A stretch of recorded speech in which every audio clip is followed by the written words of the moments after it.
Las hijas Natalie y Joy son contemporáneas y son de 23 años. Las dos estuvimos, el mismo tiempo que fueron ellos a fortalecer su español en Guatemala, nosotros fuimos a hacer una maestría allí en sociolingüística. Entonces las niñas eran pequeñitas, de 6 meses, estuvimos casi 1 año y medio, casi 2 años compartiendo y les tomábamos muchas fotos, ¿no, John? Porque Natalie, bien rubia, ojos bien claros, y mi hija con su cabello bien negro y ojos oscuros. Entonces nos fascinaba tomarles muchas fotos a las dos niñas y tenemos muchos recuerdos. Gracias por el saludo, John, y por el trabajo. Sabemos que no es fácil Uruguay, bien difícil este pueblo uruguayo, pero gracias a Dios por toda la paciencia, resistencia que les ha dado en este trabajo allá en Uruguay.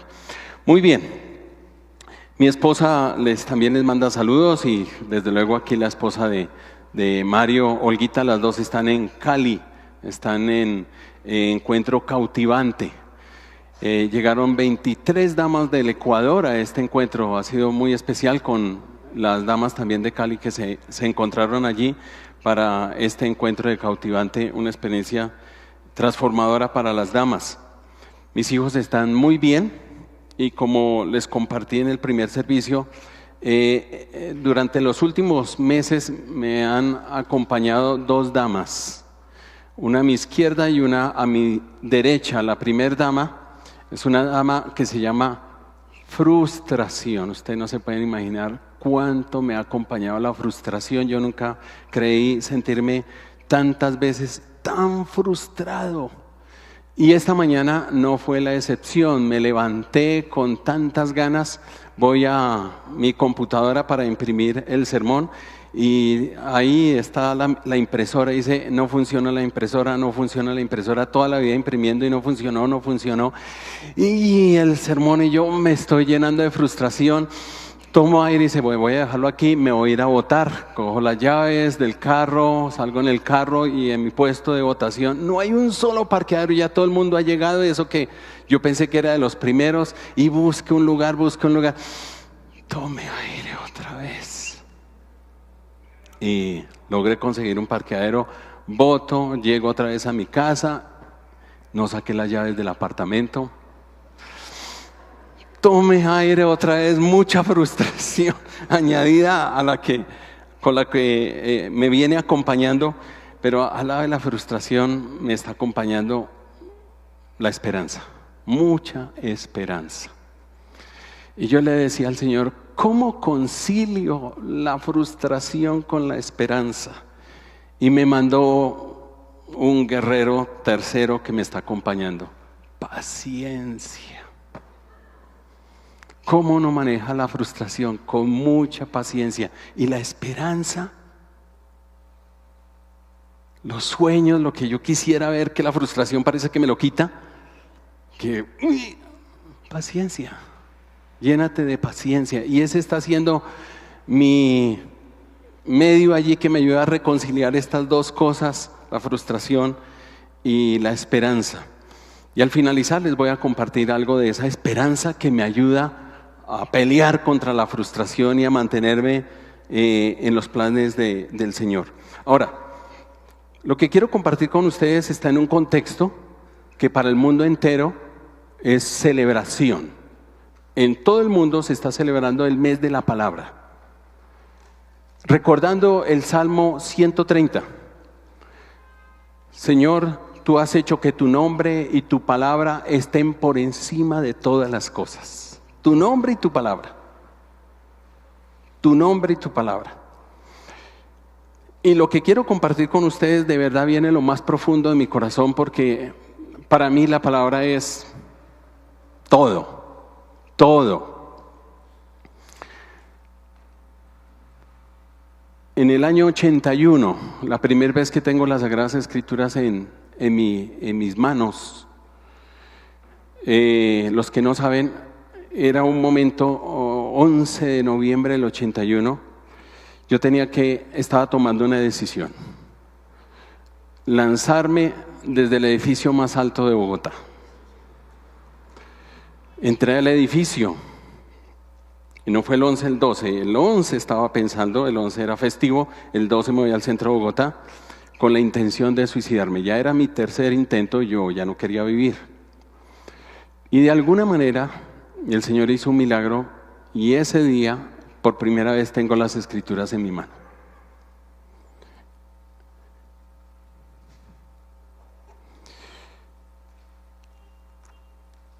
Abrí por primera vez las escrituras y la abrí en los Salmos. Y ahí empezó el Señor a darme una característica muy especial con la palabra.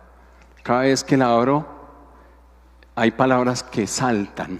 De verdad, yo las veo que me dice, hey, yo estoy aquí, téngame en cuenta. No me invisibilice, no pase por encima, venga, aquí estoy. Y me atrapan. Palabritas, frases, versículos, textos, me atrapan. Y esa es mi primera experiencia con la palabra. Una noche, de verdad, allí solito, leyendo la palabra, descubro que en Jesucristo puedo tener vida eterna. Y esa sensación de muerte desaparece. Le entrego mi vida al Señor y me enamoro de esta palabra, mejor dicho. En el año 92, casi 10 años después, 11 años después, estoy en una convención de pastores. Hay un hombre que está predicando. Es la primera vez que yo lo escucho. Y yo dije, no puede ser. Qué palabra tan fiel. Qué palabra tan relevante. Qué palabra tan clara. ¿Cómo me habla a mí? Yo ya llevo 11 años de cristiano. Me meto en la habitación de aquel entonces, allí en este encuentro de pastores en Medellín, La Ceja, y me puse de rodillas. Y le dije al Señor, quiero ser predicador.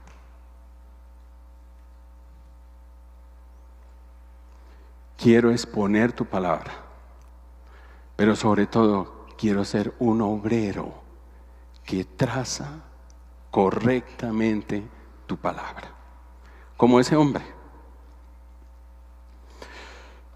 Y no sabía que el Señor ya me estaba escuchando y estaba formando en mí muchas cosas, dándome muchas habilidades, dones para el trabajo de la palabra. Desde ese contexto, quiero compartir con ustedes este texto. Segunda de Timoteo capítulo 2.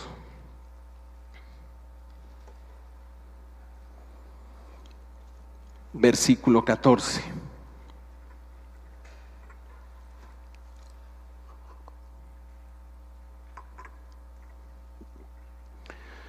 No dejes de recordarles esto. Segunda de Timoteo, capítulo 2, versículo 14. No dejes de recordarles esto.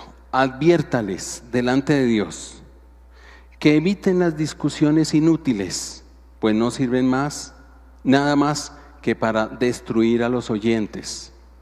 Esfuérzate por presentarte a Dios aprobado como obrero que no tiene de qué avergonzarse y que interpreta rectamente la palabra de verdad.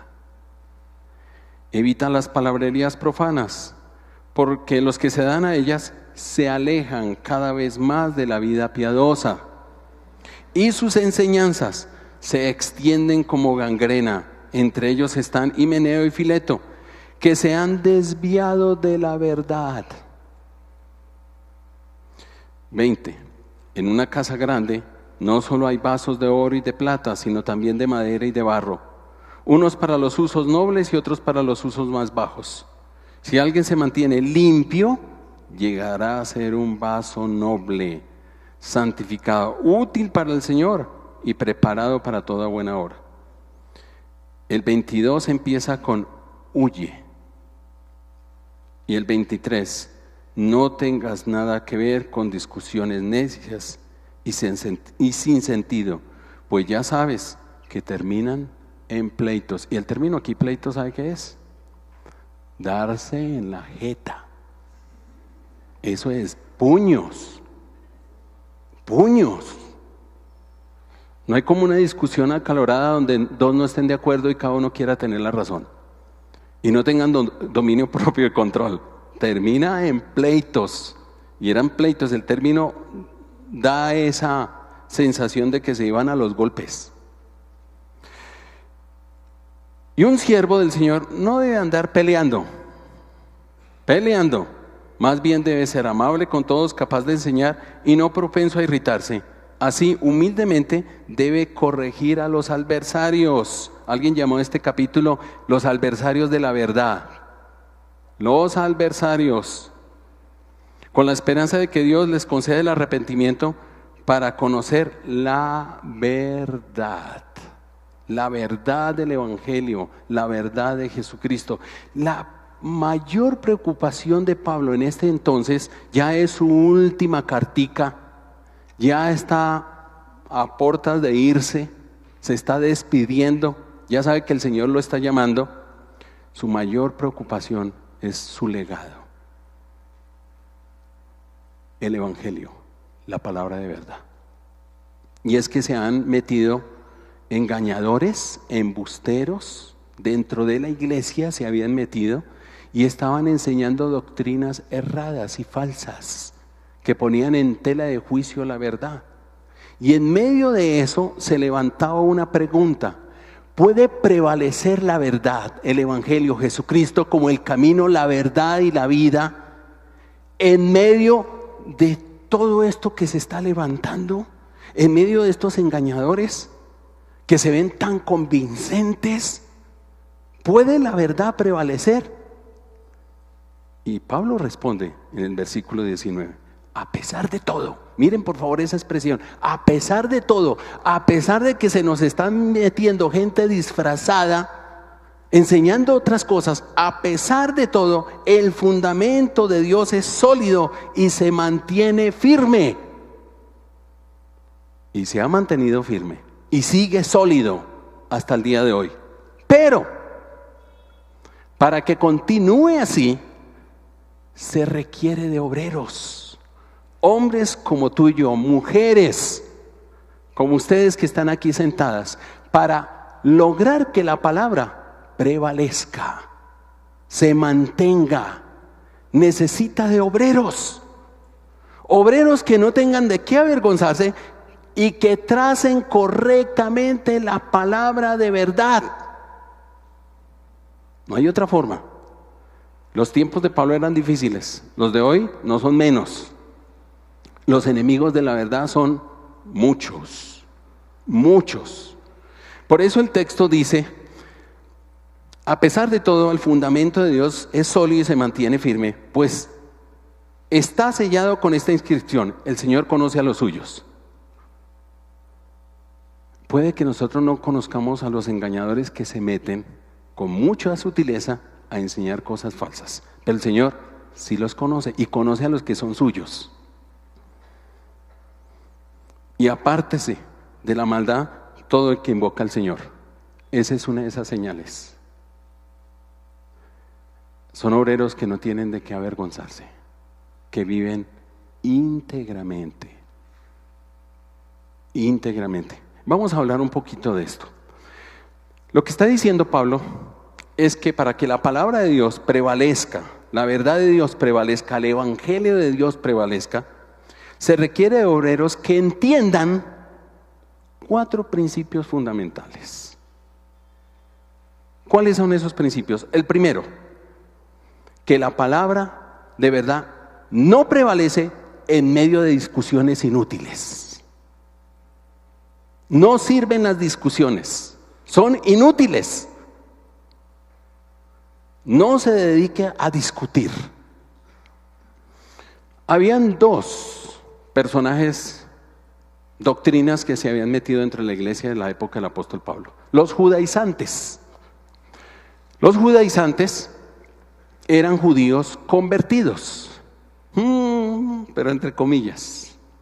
Aceptaban a Jesucristo como Salvador, pero decían: no es suficiente, Jesucristo no alcanza a salvarnos, su sangre no es suficiente. No, se necesita practicar la ley. Ese discurso lo da en la primera carta del apóstol Pablo a Timoteo. Y el primer capítulo habla de la ley. Porque habían, estos judaizantes decían, este sacrificio no alcanza. Es necesario cumplir la ley. Entre esas cosas, la circuncisión, exigían la circuncisión. Ustedes se pueden imaginar que nosotros aquí varones no es suficiente con creer en el Señor Jesucristo, amerita circuncisión. Entonces todos los que no han sido circuncidados, tenemos allí una salita, hay un doctor y estamos todos listos porque no es suficiente la fe en Jesucristo. Lo que está diciendo, mira, con esos legalistas no discuta. Es inútil discutir con ellos, porque a ellos les fascina el pleito y se van a mantener ahí. No discuta. Usted, Timoteo, ya conoce lo que yo le he enseñado. Mantente firme en lo que aprendiste. Mantente firme. Y esas son palabras que se repiten. Esfuérzate, mantente firme. Adviértales. Todas esas palabritas es para pilas, Timoteo. No te vayas a dejar engañar. Iglesia, no se vaya a dejar engañar. Estaban también, y esto viene de la primera carta, los de la falsa ciencia. Todos dicen y coinciden, teólogos, historiadores, que aquí está hablando de la gnosis, lo que hoy en día es la nueva era. ¿Sí? Desde allá viene. Ellos decían, esto de la salvación, y eran cristianos convertidos. Pero esto de la salvación requiere un conocimiento especial que Dios le da a unos pocos. Eso no lo revela a todos, eso es a unos pocos. Y nosotros somos dentro de esos pocos que sabemos cómo ser libres de la maldad. Y eso es con un conocimiento especial. Pablo les dice, espera un momentico, no se vayan a dejar engañar. Pero había una herejía más fuerte de estos, de la falsa ciencia. Negaban la encarnación. Por eso les dice en el capítulo 2, lean por favor, versículo 8. No dejes de recordar a Jesucristo, descendiente de David, levantado entre los muertos. Esto de descendiente de David es que se encarnó. Se encarnó, Jesucristo se encarnó. La gnosis niega la encarnación hasta el día de hoy. ¿Por qué? Porque ellos dicen, la materia es mala. No puede ser que Dios se haya encarnado en esto que es malo. No dejes de enseñar y de recordarle a la iglesia que Jesucristo se encarnó, murió y resucitó. ¿Qué quiere decir? Que el cuerpo también puede ser salvo, redimido. No, ellos dicen no, solo el espíritu puede ser redimido, la carne no, porque es mala. Y les dice, no se dejen engañar, no se vayan a dejar engañar, no es así. Recuerda a Jesucristo encarnado, levantado de entre los muertos. Este es mi evangelio, dice Pablo. Ese es nuestro evangelio. ¿Sabe cómo los llama a estos maestros que enseñaban esto? Embusteros hipócritas que tenían la conciencia encallecida, y califica sus enseñanzas como inspiraciones engañosas y doctrinas diabólicas. Así dice. Y frente a estas doctrinas dice, no discuta, porque generan envidias, discordias, insultos entre los mismos hermanos, suspicacias, altercados. Y miren el versículo 23, vuelvo a leerlo. No tengas nada que ver con discusiones necias y sin sentido, pues ya saben que termina en pleitos. Ahora, nosotros sabemos que la mayoría de los colombianos creen que la salvación se logra por obras. no por la fe en Jesucristo. ¿Qué hacemos para compartirles el Evangelio y para que conozcan que esto es por gracia? Nos montamos en un ring a ver quién tiene la razón. Nada de discusiones. No nos va a ayudar una discusión. Eso termina más bien en cosas muy acaloradas. Y hasta uno puede perder el amigo, la familia, por entrar en esas discusiones. Las puede perder. Es lo que dice, no se meta en discusiones. Si ustedes vieran, les voy a contar. Estoy haciendo un diplomado en la Universidad Nacional sobre convivencia y posconflicto. Nos invitaron a líderes religiosos de Bogotá. Está el líder de los islamistas, del Islam, el líder del hinduismo aquí en Bogotá, del budismo, del cristianismo, de todas partes vienen, católicos y cristianos, del animismo. Los Hare Krishna, por ejemplo, están allí, y aún incluso del deísmo. Todos los ismos estamos allí representados. Cada 8 días, los jueves, uno de estas religiones hace su presentación. Y cuando hablan de Dios, se le sube a uno una cosa que quiere irse a los golpes. Cuando hablan del hombre, lo primero que nos dicen, usted hable de su declaración de fe, de su religión.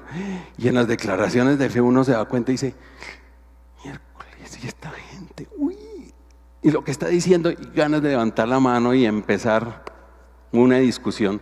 Pero hay uno que no se aguanta. Siempre había uno. Y ha generado, no amigos, ya todo el mundo, hasta uno, hasta los del mismo bando, generan unas discusiones que en una incluso se metió con algo que yo creo, y yo le dije, no, al descanso, esto no se la paso. De verdad, le dan ganas a uno de irse a los golpes. ¿Cómo es posible? Y tiene uno que frenarse.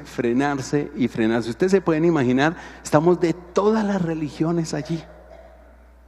Y eso se generan unas miradas bien difíciles.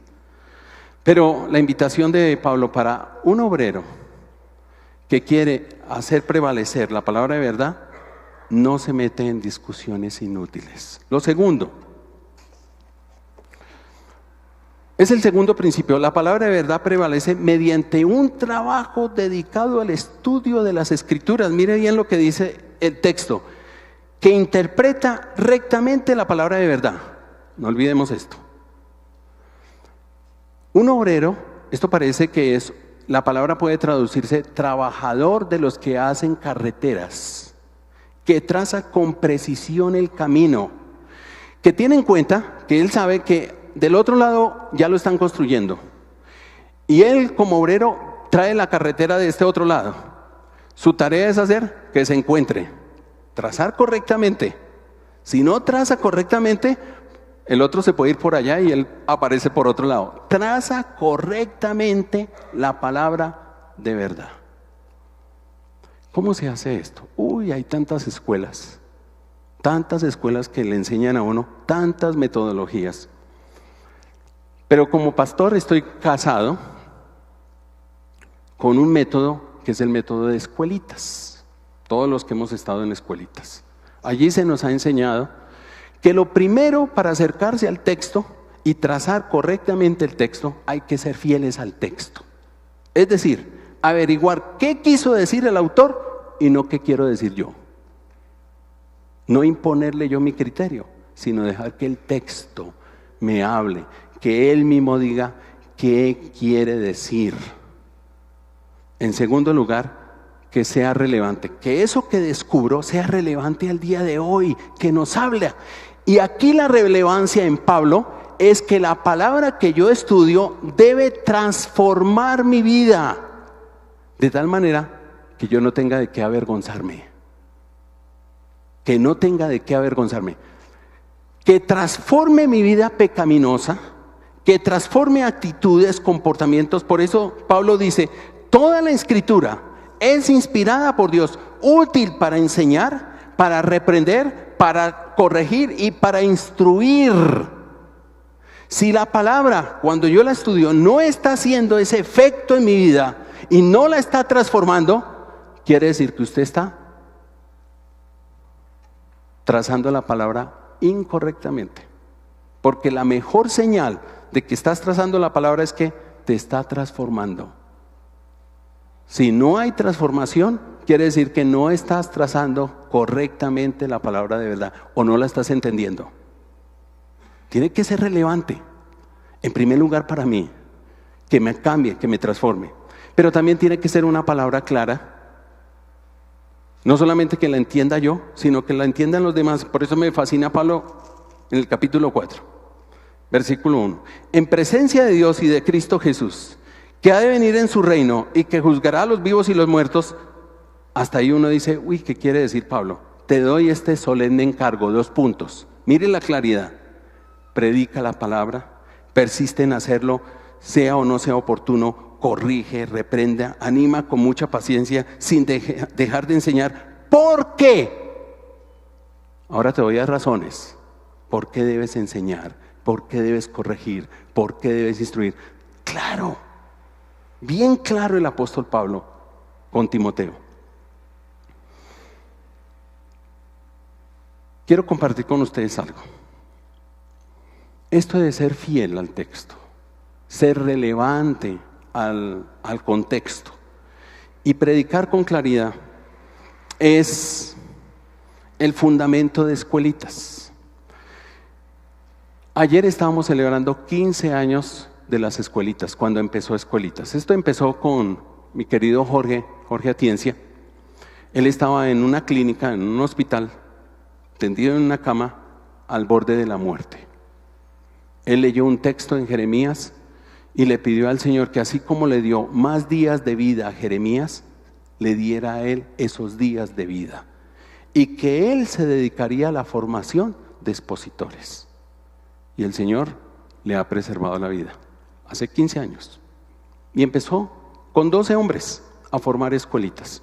Él no se imaginaba de lo que el impacto que Escuelitas iba a tener, no solamente en la vida de estos 12 hombres, en la vida de Colombia y el mundo entero. Ayer, celebrando los 15 años, se da un informe de Escuelitas sin querer. Esto no es una institución, esto ha crecido de una manera impresionante. Ya está Escuelitas en 70 países del mundo, en 70. La semana pasada se han reunido el comité de Escuelitas en Europa y van a entrar a Turquía. Turquía tiene 78 millones de habitantes y solo tiene 5.000 cristianos de 78 millones de personas. ¿Ustedes saben qué es Turquía en la palabra de Dios?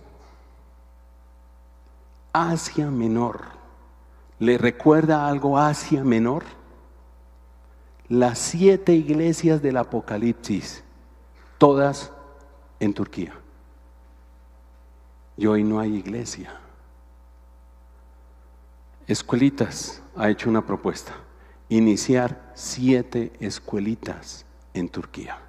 Y van a empezar la otra semana.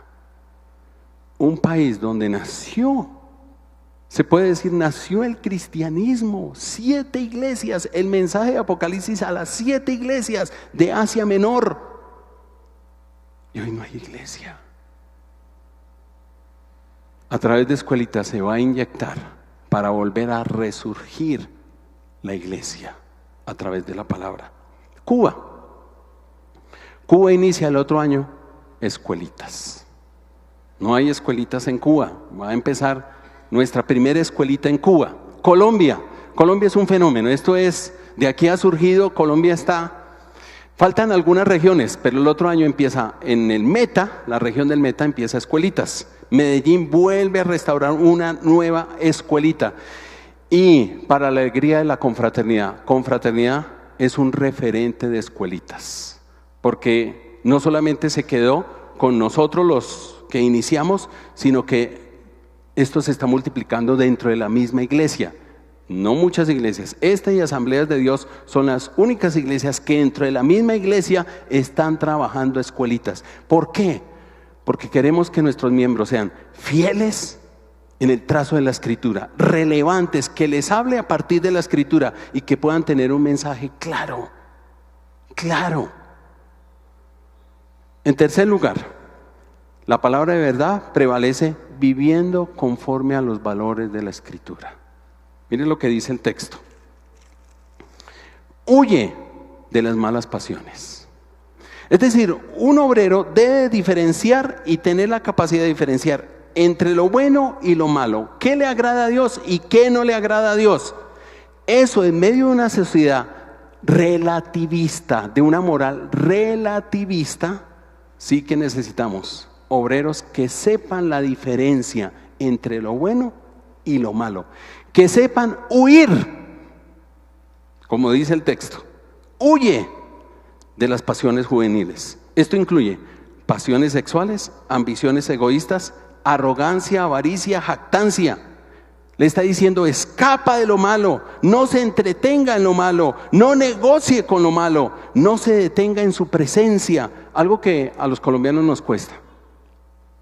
Porque cada vez que hay un accidente, uno se da cuenta en la autopista, cuando hay un accidente, agilicen, vamos rápido, pero todo el mundo pasa despacio y se detiene a ver el accidente. Lo que está diciendo el texto, ni se detenga, siga. Vean lo que sigue el texto. Huye de las malas pasiones de lo y esmérate en seguir lo que es bueno, lo que agrada a Dios.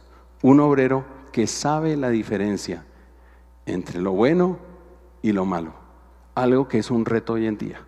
La pregunta que yo me hago en ese sentido es, ¿puede prevalecer la verdad en medio de una sociedad relativista como la nuestra?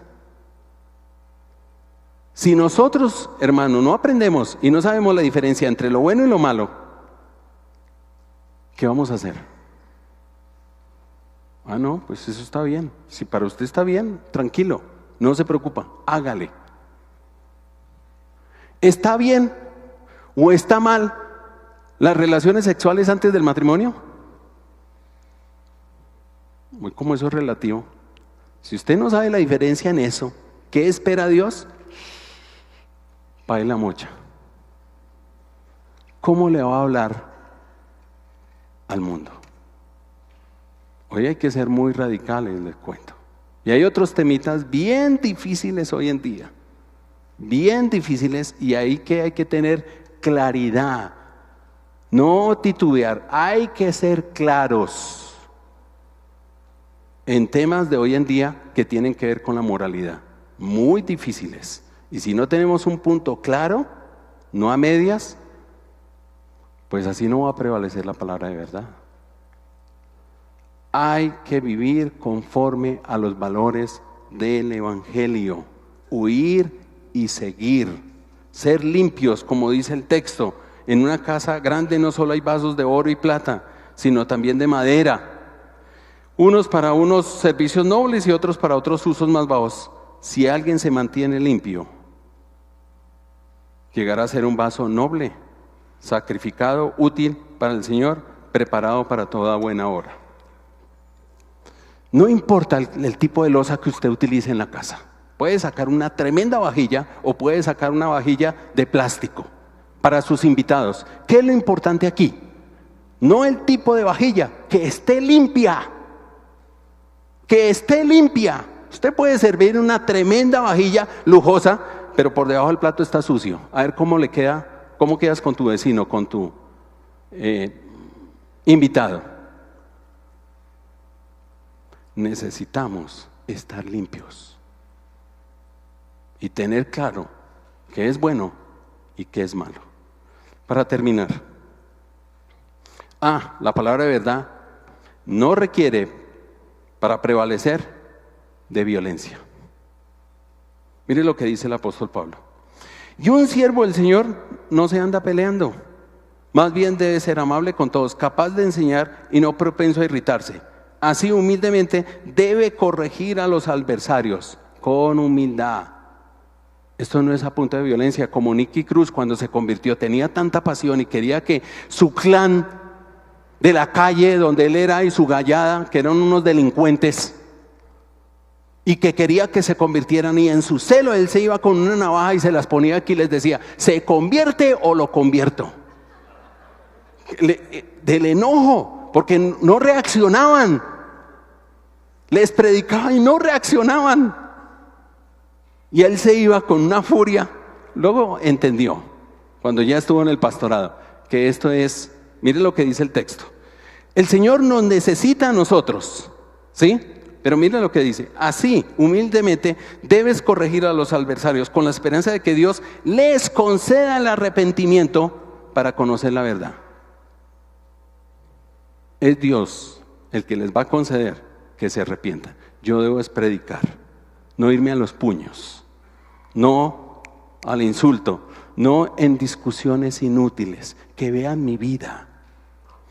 Ahora bien, para terminar quiero compartir con ustedes que en este año, que ha sido, para mí no ha sido fácil,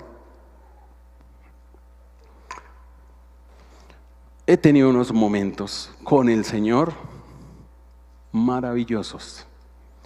Con Él sí he peleado, con Él sí me he ido a los insultos, a Él le he reclamado, le he llorado, le he pedido perdón, me hago su enemigo, vuelvo y me reconcilio y le pregunto una y otra vez: Señor, ¿para qué me tienes?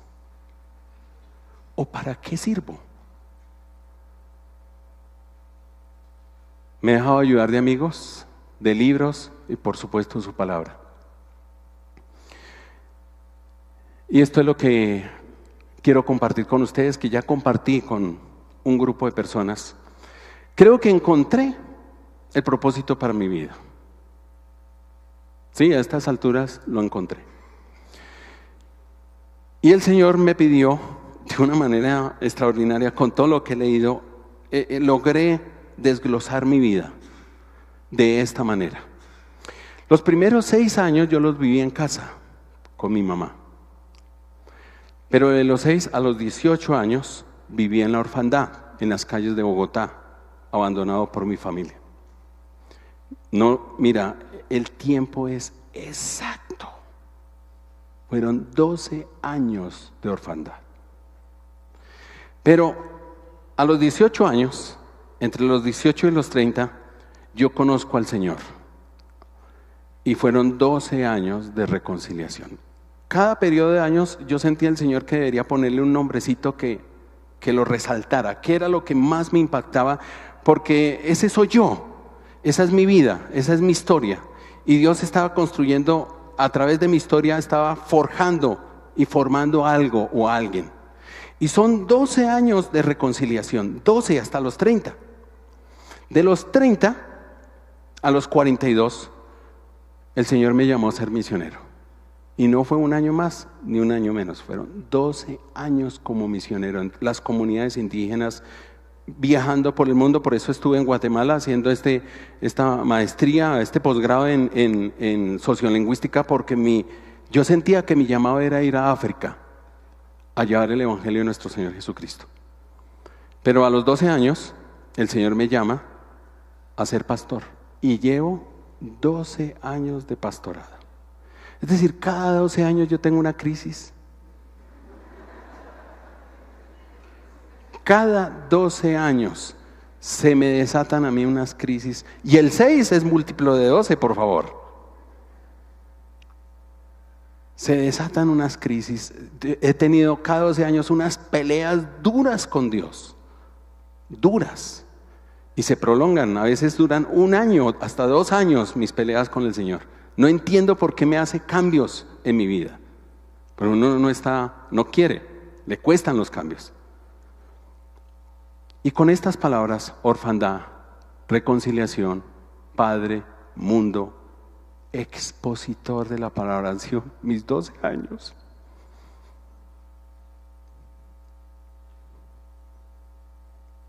Con escuelitas y la iglesia. Ustedes me han acompañado. Me han acompañado.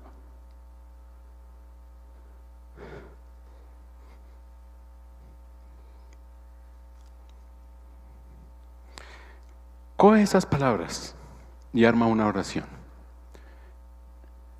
Me dice el Señor, y vas a encontrar el propósito por el cual te dejé nacer, por el cual te permití 12 años de orfandad, por el cual te permití 12 años de conocerme como Padre, por lo cual te he permitido 12 años como misionero al mundo, por el cual te he dejado 12 años desde un púlpito exponiendo la palabra.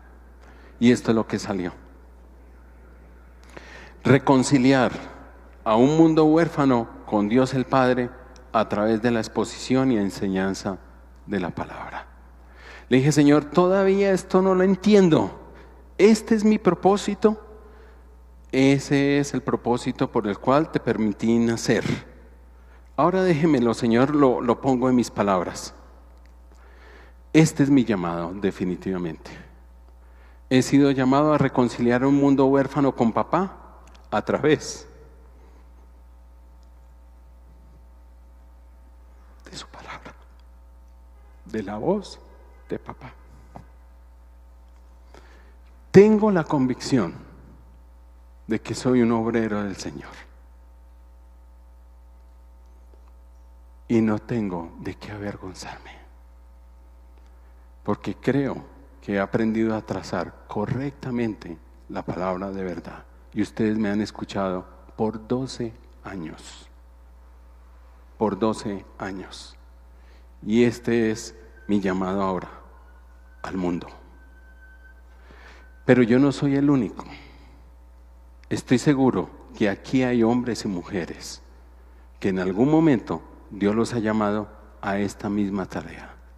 Hacer que la palabra de Dios prevalezca en medio de una sociedad pluralista, relativista, corrupta como la nuestra. Hacer prevalecer la palabra de verdad. Si usted, aunque no lo tenga así definido, siente y ha sentido en su corazón que lo suyo es la enseñanza de la palabra, la exposición de la palabra, que otros sean afectados por la palabra. No importa si no es aquí, es en su casa, donde sea, pero con la palabra, te voy a pedir un favor, que te pongas de pie y le entregues al Señor tu vida como obrero, como obrera. Mientras todos cierran sus ojos, inclinan su rostro.